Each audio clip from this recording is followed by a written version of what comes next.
Yan guys, oh. Uy, yummy talaga, kapogi. Lumiit. Napakasarap. Yan po, sarili po niyang mantika na yan, luluto sa kanya. Yan po ay sinalang natin ng tuyong-tuyo na mainit lang ang kawali. Nilagay ang sauce. At saka pinainit sa mahinang apoy. Yan, natin niyo po naman po ang apoy natin. Yan. Kaya po, tsaga-tsaga, mainit nga po pag nagluluto.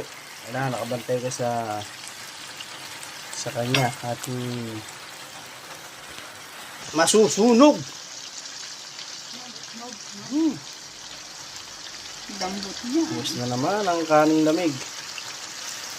Sa mainit na manok. Sa malamig na panahon.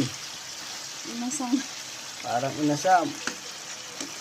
Order na po kayo para sa Pasko. Malapit na po ang bagong taon at Pasko.